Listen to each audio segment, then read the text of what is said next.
All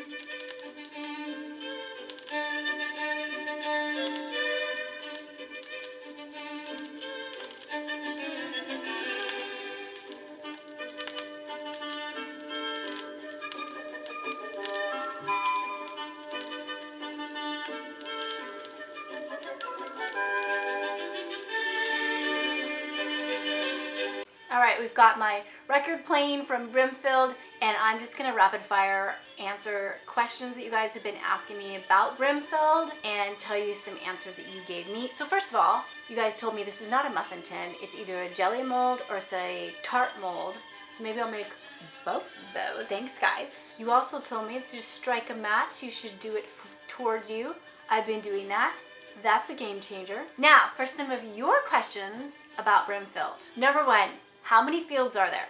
There are 12 fields, and each of them I think goes a mile back off the road. Number two, where should you park?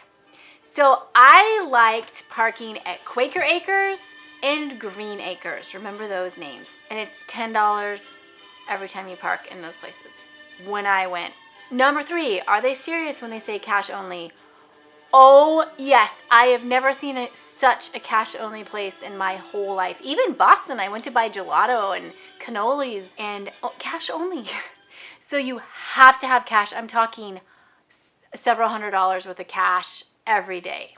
You just can't buy anything. You can't buy food, you can't park, you can't do anything.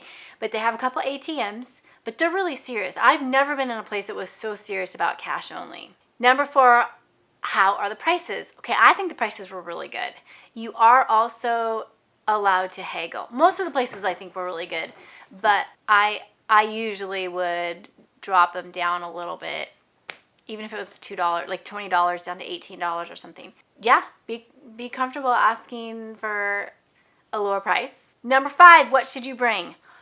Absolutely bring a bottle of water. You know, a lot of them have these carts that they pull around, and I just like my hands free, so the backpack route was really the best for me. It was worth even going back to the car and unloading instead of having to drag a cart around and then potentially leaving my things outside while I'm shopping inside of a booth. Number six, the rainy day. We had that one rainy day. How was that? I think there were a lot of booths that didn't open that day, but also the ones that were open were willing to barter more. I felt like the crowds were better. So honestly, I wouldn't let the weather stop you. I would just go and just dress accordingly. Okay, those are your questions about Brimfield. This next section I'm really excited about because Hilda, one of the girls in my behind the scenes design group, got asked to do a design job at her church and she nailed it. This was the first time she's ever actually done, professional level work. And she used the principles that we talk about in my behind the scenes group. And they worked so beautifully. These are the before pictures. This room was just kind of, it speaks for itself. So it needed some love and Hilda took it over. And I want to share it with you guys. Hey Hilda, thanks for agreeing to this. I know this is not normal for you, but I was so excited with the work that you did on this room and all the methods you used and the way that God just worked through you that I had to have you on this video. So thank you for sharing this with us. I think everyone's going to be so inspired. So go ahead and tell us a little backstory. Okay, I'm Hilda. And I had the privilege of redoing a women's ministry room at our church. I was really nervous and scared going into it, but I felt like God had invested some skills into me that I learned from Sarah's class. And I wanted to take a step of faith and see what he could do. So awesome. Here's a tour of my room. Okay, so this room just went from kind of a cast-off leftover feel to just this glamorous little retreat in here. And this is really high-end work. And I know I've told you that before, Hilda, but people pay a lot of money, but $15,000, $10,000, $15,000 to pull off a room like this professionally. And you were able to do it. This is your first real like top to bottom design job, and you use the methods from the class, and it's just, I'm just so excited to see what you've done. So it looks like first off you started by zoning the room. So we have this, it's a big room. What are the dimensions? It's about 18 by 30. Okay, so that's a very big room, and that's what you want to do, is zone the room. So that means you create little rooms and give them specific tasks, and you ground them with rug usually and a light, and then your appropriate furniture. So we have the more of like living room area. That's one zone where you guys can sit down and pray or just be more comfortable, chat. And then the table area, which is where now you'll do lessons and sometimes hands-on activities. Is that right? That's right. And also meals. Oh, and meals. Okay. And then you have the credenza area. And is that where you would set out some food and drinks and things? That's right. And we also have storage for all the supplies for the coffee and whatnot. Okay. So awesome. So that's how she broke down the zoning. She thought about the needs of the room and then created rooms within rooms. So let's start in the living area. And I just want to hear all about where everything came from, why you did what you did, what's DIY'd, all that. Right. So let's first start with this beam. Originally was painted the same color as the wall, but it is a wood truss system with metal brackets. So we've just brought the wood back by painting it wood tones, and the brackets then are painted flat black. And the couch was donated by a church member who was moving. All of these tables and things came from Facebook Marketplace or OfferUp. I can't remember which one. Okay. But I did have to repair portions of the wood tray that were damaged in shipping to the original owner.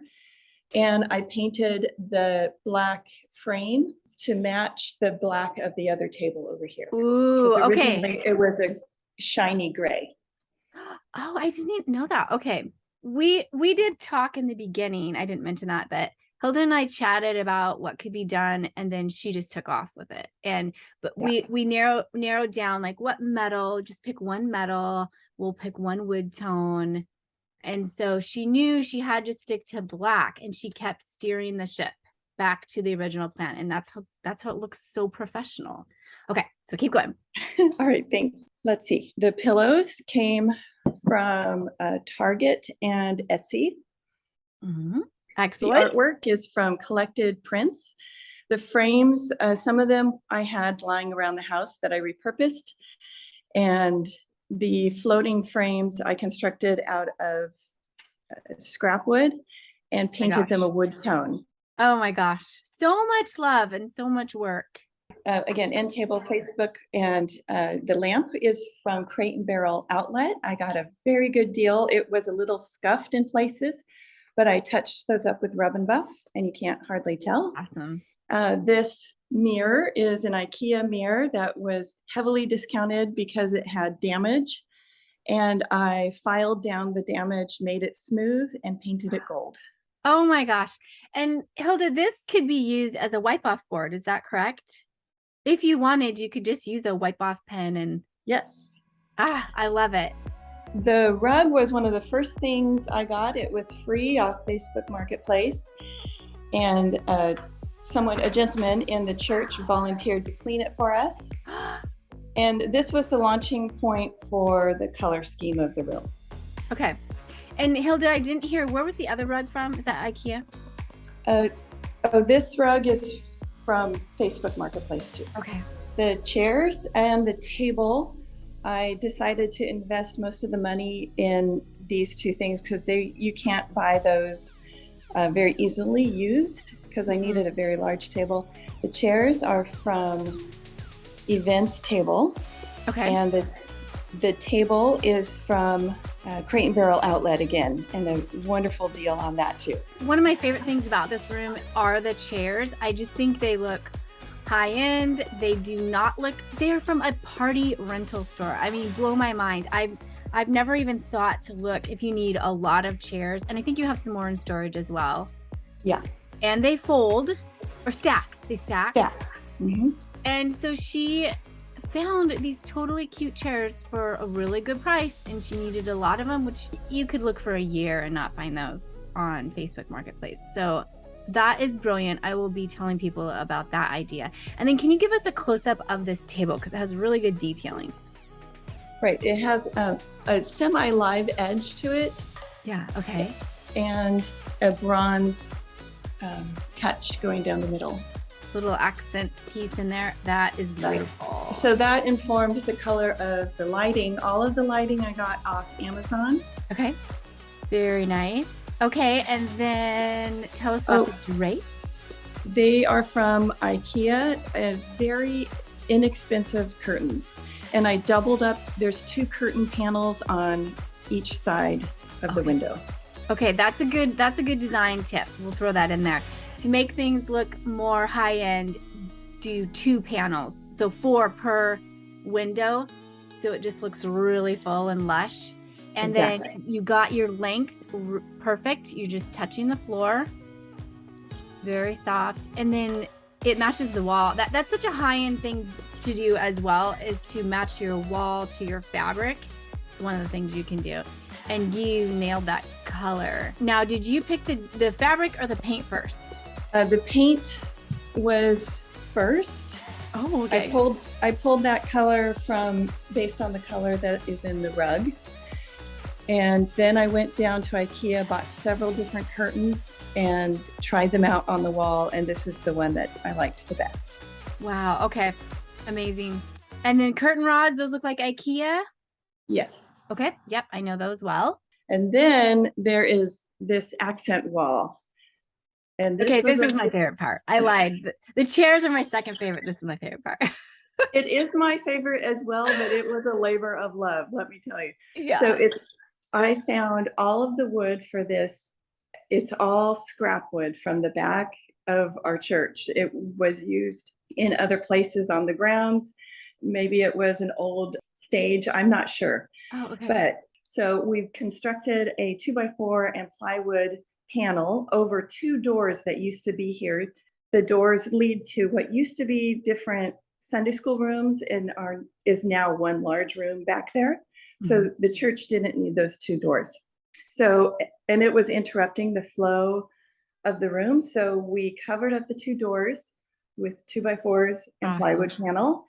And each of the individual strips of wood that are nailed on started their life out as redwood garden stakes, I think. I'm not even sure.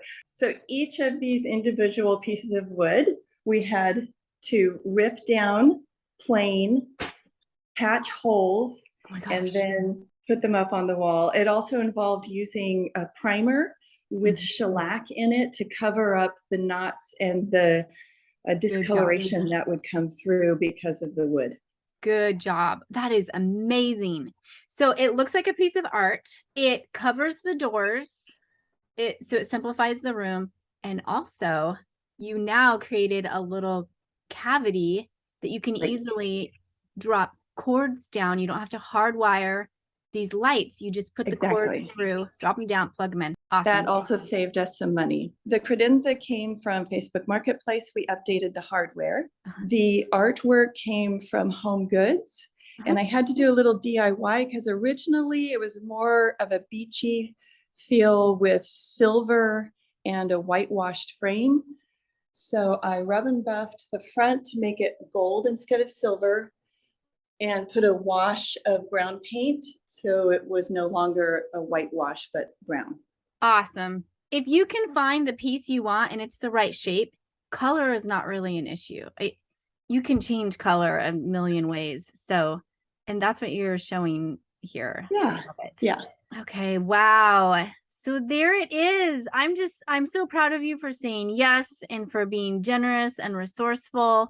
And I just hope that the other people are really inspired to try to make places beautiful for people and in a way that honors them. And, when we're in places that are done well, we act different, we think better, it's a powerful thing, and I don't think we should, minimize the effect of good design around us. Yeah, and one more thing I have to mention, we Mhm. have a wonderful electrician at the church. He took out all the original long industrial lighting and Good. put in these beautiful can lights and hung the chandeliers, so Awesome. So yeah, let's give a quick shout out to the two companies specifically who volunteered to help with this. So the electrician and the carpet cleaner. Let us know who they are, and we can support them if we're local. right, the electrician is Anderson Electric Mhm. in Encinitas, California, and carpet cleaning was by Complete Floor Care in San Diego Awesome. Thank area. you, Hilda, so much. Thank you, it was fun. Okay, good. I'm glad. All right, I'm playing a little bit of catch up here. I wanted to share this magazine that I had on my flight when I came home from Brimfield. It's Milieu. I don't know how you say that. But this is my very favorite magazine for challenging my design aesthetic. I think you need to have, one or two of these in your life. But I just wanted to show you the things that popped out at me in this latest issue. Okay, I love looking at living room layouts, really big living room layouts. This one really inspired me. Look at the two fabrics on that chair there. You've got one on the back and then one, I think the arms even have a third fabric. And then this one, I just loved the double welting. That's called the trim around that on the back of the chair. Okay, this is so cute to me. Look at the baskets underneath we'll call it a buffet or console table, I guess, in the kitchen. But then they put this toy, this like cute metal little building with the columns on it. I love that they have silverware under a cloche. That is a metal, it's a metal pot for that topiary, and it's painted to look like a basket.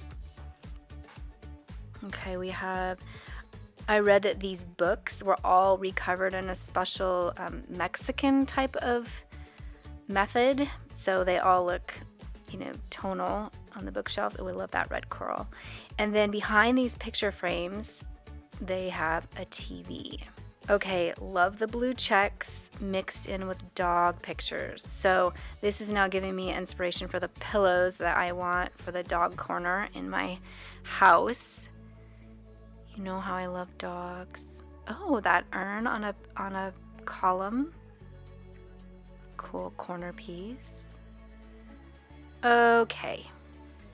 A woven lampshade. Oh, see how they layered a bunch of things? Oh, black candlesticks, nice. But they layered that mirror with paintings, and they're all different. One doesn't even have a frame, one has a huge frame. So pay attention to stuff like that. I just think, I love thrifting.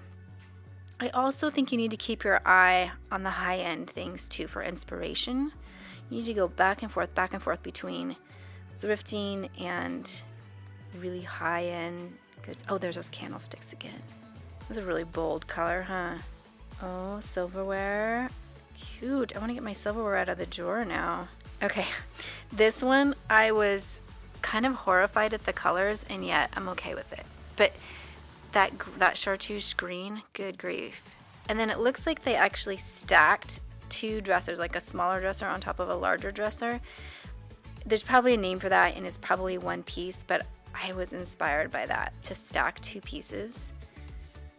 And then look at this little back patio oasis. That towel rack! What the heck? I've never seen anything like it. I wonder if that's really what it's supposed to be used for. That silk, I think it's silk. Silk quilt, and linen drapery. These curtains actually remind me of my living room curtains. Those silk quilts. This bathroom. That's a perfect floor for that bathroom. And then I'm just seeing this like sweet, dusty rose mauve color more and more. I really like it. And not just in a little girl's room, right? As for next week, we will be going back to our regular programming. I have lots to share with you. I will see you next week. All right, take care, and I'll talk to you soon.